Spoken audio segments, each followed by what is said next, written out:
Chapter 3. There was music from my neighbor's house through the summer nights. In his blue gardens, men and girls came and went like moths, among the whisperings and the champagne and the stars. At high tide in the afternoon, I watched his guests diving from the tower of his raft, or taking the sun on the hot sand of his beach, while his two motorboats slipped the waters of the Sound, drawing aquaplanes over cataracts of foam.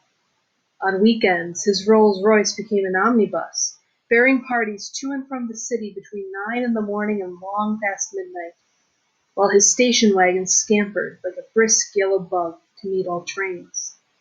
And on Mondays, 8 servants, including an extra gardener, toiled all day with mops and scrubbing brushes and hammers and garden shears, repairing the ravages of the night before. Every Friday, 5 crates of oranges and lemons arrived from a fruiterer in New York. Every Monday, these same oranges and lemons left his back door in a pyramid of pulpless halves. There was a machine in the kitchen which could extract the juice of 200 oranges in half an hour, if a little button was pressed 200 times by a butler's thumb. At least once a fortnight, a crop of caterers came down with several hundred feet of canvas and enough colored lights to make a Christmas tree of Gatsby's enormous garden. On buffet tables garnished with glistening hors d'oeuvres, spiced baked hams crowded against salads of harlequin designs, and pastry pigs, and turkeys bewitched to a dark gold. In the main hall, a bar with a real brass rail was set up, and stocked with gins and liquors and with cordials so long forgotten that most of his female guests were too young to know one from another. By 7 o'clock, the orchestra has arrived. No thin 5-piece affair, but a whole pitful of oboes and trombones and saxophones and viols and cornets and piccolos and low and high drums. The last swimmers have come in from the beach now and are dressing upstairs. The cars from New York are parked 5 deep in the drive, and already the halls and salons and verandas are gaudy with primary colors, and hair shorn in strange new ways, and shawls beyond the dreams of Castile. The bar is in full swing, and floating rounds of cocktails permeate the garden outside until the air is alive with chatter and laughter, and casual innuendo and introductions forgotten on the spot, and enthusiastic meetings between women who never knew each other's names. The lights grow brighter as the earth lurches away from the sun, and now the orchestra is playing yellow cocktail music, and the opera of voices pitches a key higher. Laughter is easier, minute by minute, spilled with prodigality, tipped out at a cheerful word. The groups change more swiftly, swell with new arrivals, dissolve and form in the same breath. Already there are wanderers, confident girls, who weave here and there among the stouter and more stable, become for a sharp, joyous moment the center of a group, and then, excited with triumph, glide on through the sea change of faces and voices and color under the constantly changing light.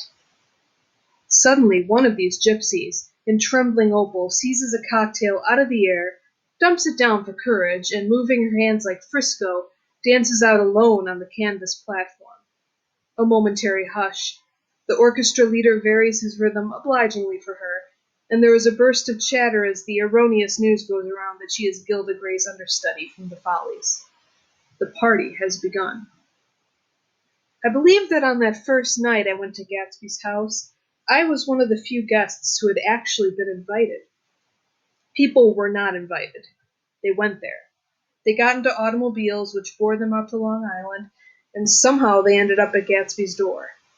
Once there, they were introduced by somebody who knew Gatsby, and after that, they conducted themselves according to the rules of behavior associated with an amusement park. Sometimes they came and went without having met Gatsby at all, came for the party with a simplicity of heart that was his own ticket of admission.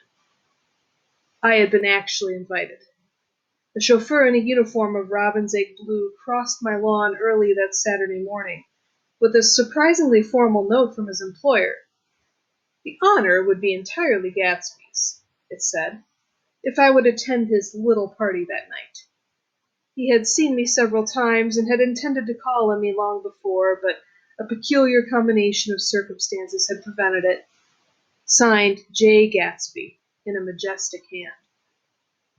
Dressed up in white flannels, I went over to his lawn a little after 7 and wandered around rather ill at ease among swirls and eddies of people I didn't know, though here and there was a face I had noticed on the commuting train. I was immediately struck by the number of young Englishmen dotted about, all well dressed, all looking a little hungry, and all talking in low, earnest voices to solid and prosperous Americans. I was sure that they were selling something, bonds or insurance or automobiles. They were at least agonizingly aware of the easy money in the vicinity, and convinced that it was theirs for a few words in the right key. As soon as I arrived, I made an attempt to find my host, but the 2 or 3 people of whom I asked his whereabouts stared at me in such an amazed way, and denied so vehemently any knowledge of his movements, that I slunk off in the direction of the cocktail table, the only place in the garden where a single man could linger without looking purposeless and alone.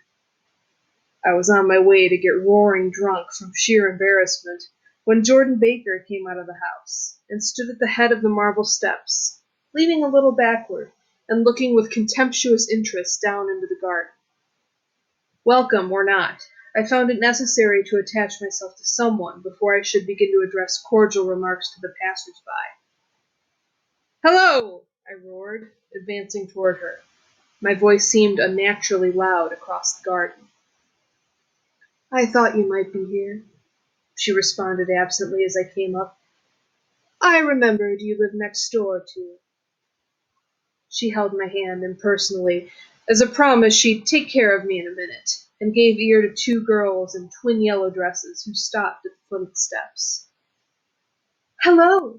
they cried together. "Sorry you didn't win."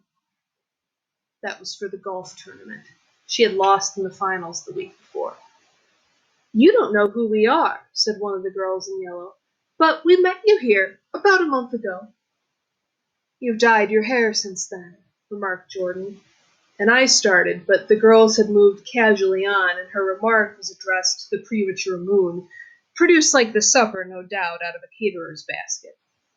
With Jordan's slender golden arm resting in mine, we descended the steps and sauntered about the garden. A tray of cocktails floated at us through the twilight, and we sat down at a table with the 2 girls in yellow and 3 men, each one introduced to us as Mr. Mumble.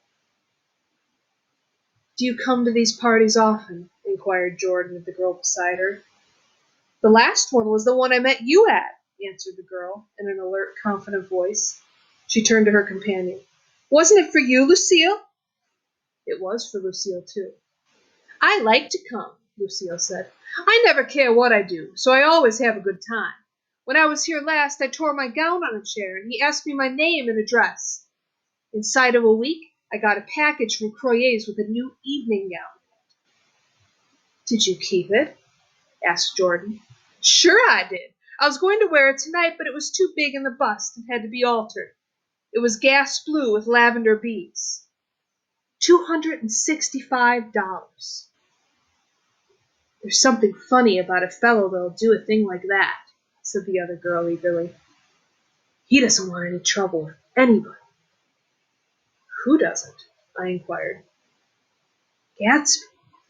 Somebody told me—" The 2 girls and Jordan leaned together confidentially. "Somebody told me they thought he killed a man once." A thrill passed over all of us. The 3 Mr. Mumbles bent forward and listened eagerly. "I don't think it's so much that," argued Lucille skeptically. "It's more that he was a German spy during the war." One of the men nodded in confirmation.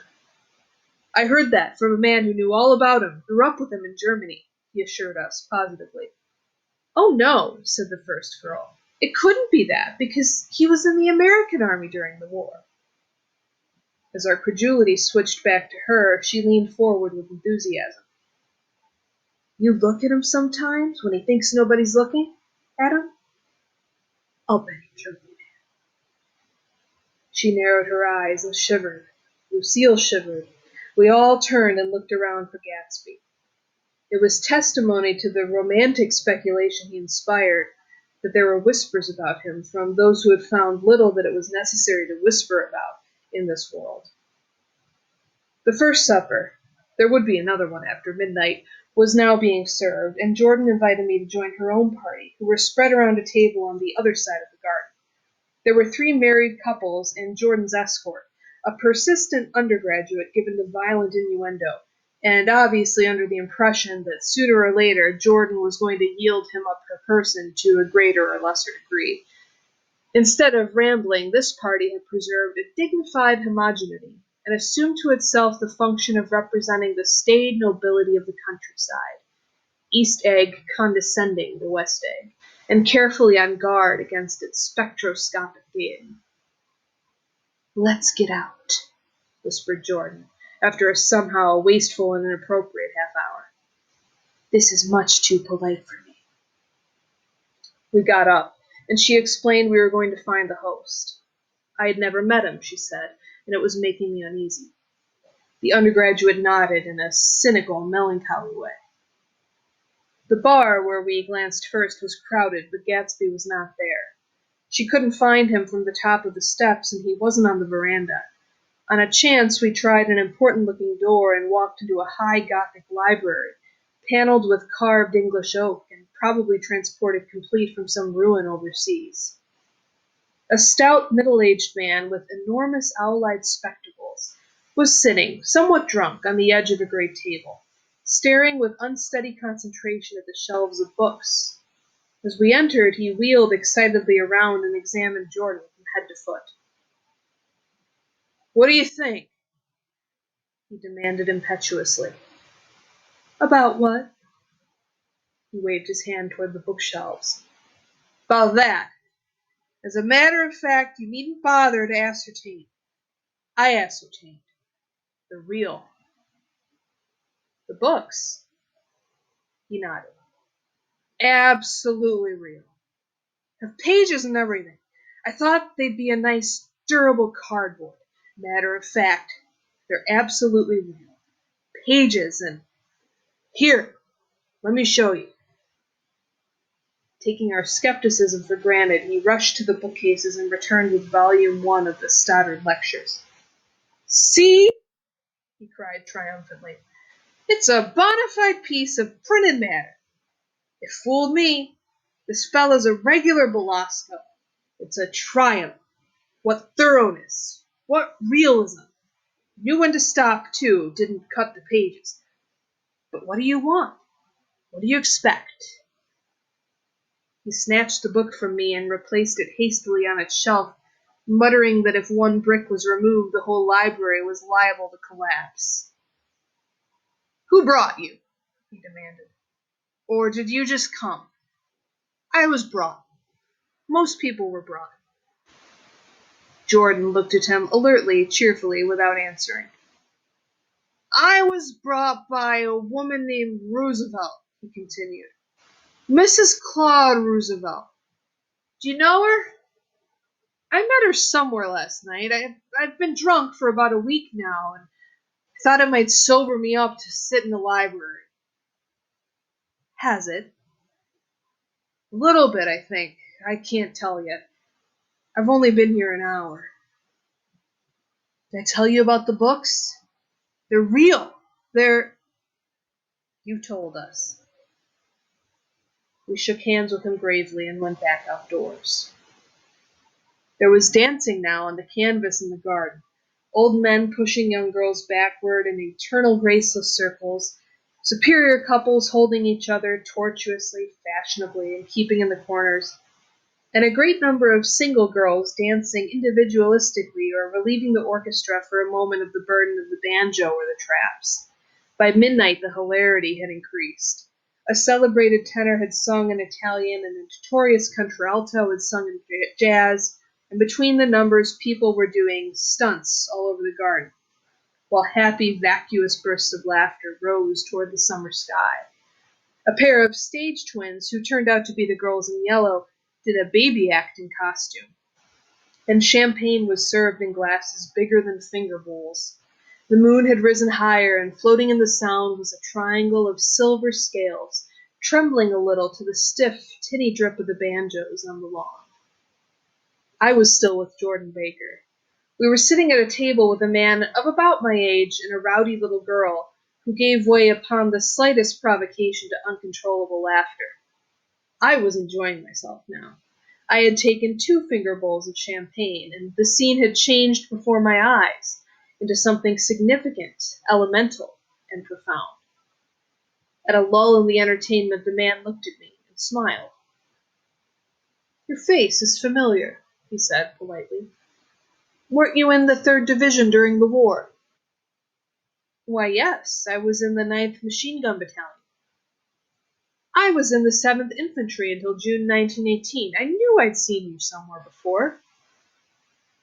We talked for a moment about some wet, gray little villages in France. Evidently he lived in this vicinity, for he told me he had just bought a hydroplane and was going to try it out in the morning. "Want to go with me, old sport? Just near the shore along the Sound." "What time?" "Any time that suits you best." It was on the tip of my tongue to ask his name when Jordan looked around and smiled. "Having a gay time now?" she inquired. "Much better." I turned again to my new acquaintance. "This is an unusual party for me. I haven't even seen the host. I live over there." I waved my hand at the invisible hedge in the distance. "And this man Gatsby sent over his chauffeur with an invitation." For a moment he looked at me as if he failed to understand. "I'm Gatsby," he said suddenly. "What?" I exclaimed. "Oh, I beg your pardon. I thought you knew, old sport. I'm afraid I'm not a very good host." He smiled understandingly. Much more than understandingly. It was one of those rare smiles with a quality of eternal reassurance in it that you may come across 4 or 5 times in life. It faced or seemed to face the whole external world for an instant, and then concentrated on you with an irresistible prejudice in your favor. It understood you just as far as you wanted to be understood, believed in you as you would like to believe in yourself, and assured you that it had precisely the impression of you that, at your best, you hoped to convey. Precisely at that point it vanished, and I was looking at an elegant young roughneck, a year or 2 over 30, whose elaborate formality of speech had just missed being absurd. Some time before he introduced himself, I got a strong impression that he was picking his words with care. Almost at the moment when Mr. Gatsby identified himself, a butler hurried toward him with the information that Chicago was calling him on the wire. He excused himself with a small bow that included each of us in turn.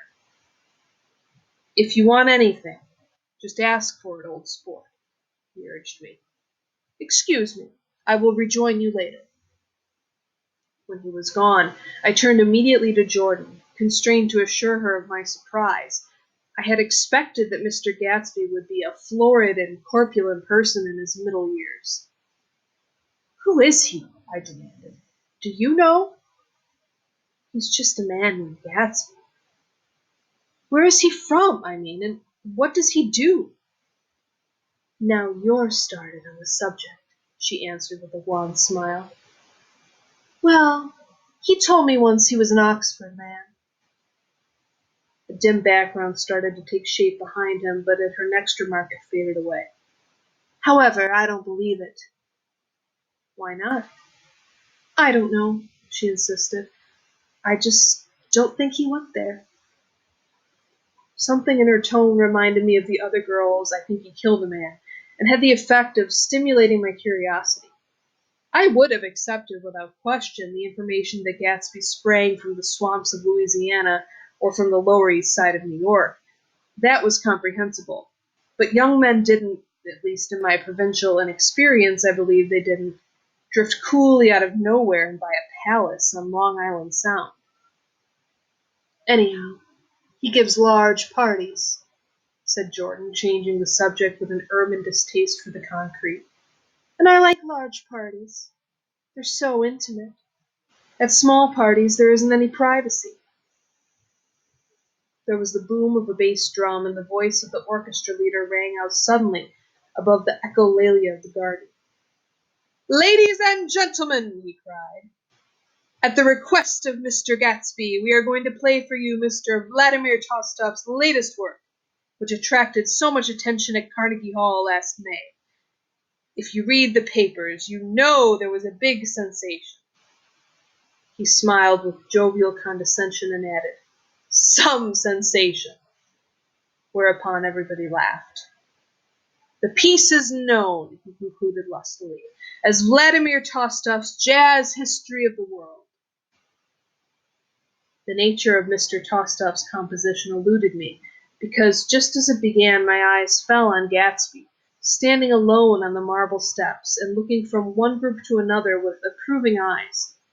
His tanned skin was drawn attractively tight on his face, and his short hair looked as though it were trimmed every day. I could see nothing sinister about him. I wondered if the fact that he was not drinking helped to set him off from his guests, for it seemed to me that he grew more correct as the fraternal hilarity increased. When the jazz history of the world was over, girls were putting their heads on men's shoulders in a puppyish, convivial way. Girls were swooning backward playfully into men's arms, even in the groups, knowing that someone would arrest their falls. But no one swooned backward on Gatsby, and no French bob touched Gatsby's shoulder, and no singing quartets were formed with Gatsby's headphone link. "I beg your pardon." Gatsby's butler was suddenly standing beside us. "Miss Baker," he inquired, "I beg your pardon, but Mr. Gatsby would like to speak to you alone." "With me?" she exclaimed in surprise. "Yes, madame." She got up slowly, raising her eyebrows at me in astonishment, and followed the butler toward the house. I noticed that she wore her evening dress, all her dresses, like sports clothes. There was a jauntiness about her movements as if she had first learned to walk upon golf courses on clean, crisp mornings. I was alone, and it was almost 2. For some time confused and intriguing sounds had issued from a long, many-windowed room which overhung the terrace, eluding Jordan's undergraduate, who was now engaged in an obstetrical conversation with 2 chorus girls, and who implored me to join him. I went inside. The large room was full of people. One of the girls in yellow was playing the piano, and beside her stood a tall, red-haired young lady from a famous chorus engaged in song. She had drunk a quantity of champagne, and during the course of her song she had decided, ineptly, that everything was very, very sad. She was not only singing, she was weeping, too. Whenever there was a pause in the song, she filled it with gasping, broken sobs, and then took up the lyric in a quavering soprano. The tears coursed down her cheeks. Not freely, however, for when they came into contact with her heavily beaded eyelashes, they assumed an inky color, and pursued the rest of their way in slow black rivulets. A humorous suggestion was made that she sing the notes on her face, whereupon she threw up her hands, sank into a chair, and went off into a deep, finest sleep. "She had a fight with a man who says he's her husband," explained a girl at my elbow. I looked around. Most of the remaining women were now having fights with men said to be their husbands. Even Jordan's party, the quartet from East Egg, were rent asunder by dissension. One of the men was talking with curious intensity to a young actress, and his wife, after attempting to laugh at the situation in a dignified and indifferent way, broke down entirely and resorted to flank attacks. At intervals she appeared suddenly at his side like an angry diamond and hissed, "You promised!" into his ear. The reluctance to go home was not confined to wayward men. The hall at present was occupied by 2 deplorably sober men and their highly indignant wives. The wives were sympathizing with each other in slightly raised voices. "Whenever he sees I'm having a good time, he wants to go home. Never heard anything so selfish in my life. We're always the first ones to leave. So are we." "Well, we're almost the last tonight," said one of the men sheepishly. "The orchestra left half an hour ago." In spite of this wives' agreement that such malevolence was beyond credibility, the dispute ended in a short struggle, and both wives were lifted, kicking into the night. As I waited for my hat in the hall, the door of the library opened, and Jordan Baker and Gatsby came out together. He was saying some last word to her, but the eagerness in his manner tightened abruptly into formality as several people approached him to say goodbye. Jordan's party were calling impatiently to her from the porch, but she lingered for a moment to shake hands. "I've just heard the most amazing thing," she whispered. "How long were we in there?" "Why, about an hour." "It was simply amazing," she repeated abstractedly. "But I swore I wouldn't tell it, and here I am, tantalizing you." She yawned gracefully in my face. "Oh, please come and see me, Fumba, under the name of Mrs. Sigourney Howard, my aunt." She was hurrying off as she talked. Her brown hand waved a jaunty salute as she melted into her party at the door. Rather ashamed that on my first appearance I had stayed so late, I joined the last of Gatsby's guests, who were clustered around him. I wanted to explain that I'd hunted for him early in the evening and to apologize for not having known him in the garden. "Don't mention it," he enjoined me eagerly. "Don't give it another thought, old sport." The familiar expression held no more familiarity than the hand which reassuringly brushed my shoulder. "And don't forget, we're going up in the hydroplane tomorrow morning at 9 o'clock. Then the butler behind his shoulder. "Philadelphia wants you on the phone, sir." "All right, in a minute. Tell them I'll be right there. Good night." "Good night." "Good night." He smiled, and suddenly there seemed to be a pleasant significance in having been among the last to go, as if he had desired it all the time. "Good night, old sport. Good night." But as I walked down the steps, I saw the evening was not quite over. 50 feet from the door, a dozen headlights illuminated a bizarre and tumultuous scene. In the ditch beside the road, right side up, but violently shorn of one wheel, rested a new coupe, which had left Gatsby's drive not 2 minutes before. The sharp jut of a wall accounted for the detachment of the wheel, which was now getting considerable attention from half a dozen curious chauffeurs. However, as they had left their cars blocking the road, a harsh, discordant din from those in the rear had been audible for some time, and added to the already violent confusion of the scene.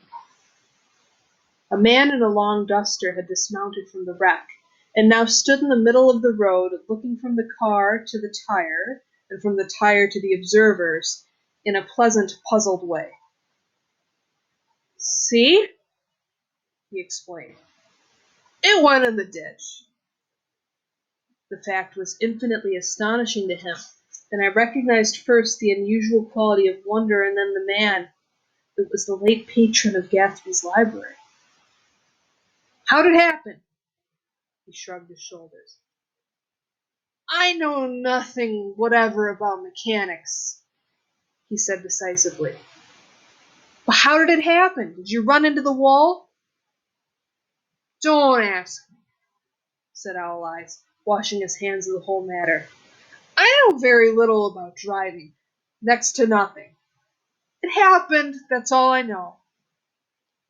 "Well, if you're a poor driver, you oughtn't to try driving at night."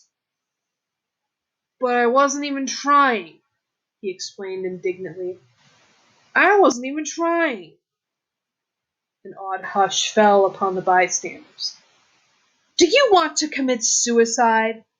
You're lucky it was just a wheel, a bad driver, and not even trying." "You don't understand," explained the criminal. "I wasn't driving. There's another man in the car." The shock that followed this declaration found voice in a sustained "Ah!" as the door of the coupe swung slowly open. The crowd, it was now a crowd, stepped back involuntarily, and when the door had opened wide there was a ghostly pause. Then very gradually, part by part, a pale, dangling individual stepped out of the wreck, pawing tentatively at the ground with a large, uncertain dancing shoe. Blinded by the glare of the headlights and confused by the incessant groaning of the horns, the apparition stood swaying for a moment before he perceived the man in the duster. "What was the matter?" he inquired calmly. Did we run out of gas? Look! Half a dozen fingers pointed at the amputated wheel. He stared at it for a moment and then looked upward as though he suspected it had dropped from the sky. It came off, someone explained. He nodded. At first, I didn't notice we stopped. A pause. Then, taking a long breath and straightening his shoulders, he remarked in a determined voice, Wonder if you'll tell me where there's a gasoline station. At least a dozen men, some of them a little better off than he was, explained to him that wheel and car were no longer joined by any physical bond. Back out, he suggested after a moment. Put her in reverse. But the wheel's off. He hesitated. No harm in trying, he said. The caterwauling horns had reached a crescendo, and I turned away and cut across the lawn toward home. I glanced back once. A wafer of a moon was shining over Gatsby's house, making the night fine as before, and surviving the laughter and the sound of his still glowing garden. A sudden emptiness seemed to flow now from the windows and the great doors, endowing with complete isolation the figure of the host, who stood on the porch, his hand up in a formal gesture of farewell. Reading over what I have written so far, I see I have given the impression that the events of 3 nights several weeks apart were all that absorbed me. On the contrary, they were merely casual events in a crowded summer, and until much later they absorbed me infinitely less than my personal affairs. Most of the time I worked. In the early morning the sun threw my shadow westward as I hurried down the white chasms of lower New York to the Probity Trust. I knew the other clerks and young bond salesmen by their first names, and lunched with them in dark, crowded restaurants on little pig sausages and mashed potatoes and coffee. I even had a short affair with a girl who lived in Jersey City and worked in the accounting department, but her brother began throwing mean looks in my direction. So when she went on her vacation in July, I let it blow quietly away. I took dinner usually at the Yale Club. For some reason it was the gloomiest event of my day. And then I went upstairs to the library and studied investments and securities for a conscientious hour. There were generally a few rioters around, but they never came to the library, so it was a good place to work. After that, if the night was mellow, I strolled down Madison Avenue past the old Murray Hill Hotel and over 33rd Street to the Pennsylvania Station. I began to like New York, the racy, adventurous feel of it at night, and the satisfaction that the constant flicker of men and women and machines gives to the restless eye. I liked to walk up Fifth Avenue and pick out romantic women from the crowd, and imagine that in a few minutes I was going to enter into their lives and no one would ever know or disapprove. Sometimes in my mind I followed them to their apartments on the corners of hidden streets, and they turned and smiled back at me before they faded through a door into warm darkness. At the enchanted metropolitan twilight I felt a haunting loneliness sometimes, and felt it in others. Poor young clerks who loitered in front of windows, waiting until it was time for a solitary restaurant dinner, young clerks in the dusk, wasting the most poignant moments of night and life. Again at 8 o'clock, when the dark lanes of the 40s were 5 deep with throbbing taxicabs bound for the theater district, I felt a sinking in my heart. Forms leaned together in the taxis as they waited, and voices sang, and there was laughter from unheard jokes and lighted cigarettes outlined unintelligible gestures inside. Imagining that I, too, was hurrying toward gaiety and sharing their intimate excitement, I wished them well. For a while I lost sight of Jordan Baker, and then at midsummer I found her again. At first I was flattered to go places with her, because she was a golf champion and everyone knew her name. Then it was something more. I wasn't actually in love, but I felt a sort of tender curiosity. The bored, haughty face that she turned to the world concealed something. Most affectations conceal something eventually, even though they don't in the beginning. And one day I found what it was. When we were on a house party together, up in Warwick, She left a borrowed car out in the rain with the top down, and then lied about it. And suddenly I remembered the story about her that had eluded me that night at Daisy's. At her first big golf tournament, there was a row that nearly reached the newspapers. A suggestion she had moved her ball from a bad lie in the semifinal round. The thing approached the proportions of a scandal, then died away. A caddy retracted his statement, and the only other witness admitted he might have been mistaken. The incident and the name had remained together in my mind. Jordan Baker instinctively avoided clever, shrewd men, and now I saw this was because she felt safer on a plane where any divergence from a code would be thought impossible. She was incurably dishonest. She wasn't able to endure being at a disadvantage, and given this unwillingness, I suppose she had begun dealing in subterfuges when she was very young, in order to keep that cool, insolent smile turned to the world, and yet satisfy the demands of her hard, jaunty body. It made no difference to me. Dishonesty in a woman is a thing you never blame deeply. I was casually sorry, and then I forgot. It was on that same house party that we had a curious conversation about driving a car. It started because she passed so close to some workman that our fender flicked a button on one man's coat. "You're a rotten driver," I protested. "Either you ought to be more careful or you oughtn't to drive at all." "I am careful." "No, you're not." "Well, other people are," she said lightly. "What's that got to do with it?" "They'll keep out of my way," she insisted. "It takes two to make an accident." "Suppose you met somebody just as careless as yourself." "I hope I never will," she answered. "I hate careless people." "That's why I like you." Her gray, sun-strained eyes stared straight ahead, but she had deliberately shifted our relations, and for a moment I thought I loved her. But I am slow-thinking and full of interior rules that act as brakes on my desires, and I knew that first I had to get myself definitely out of that tangle back home.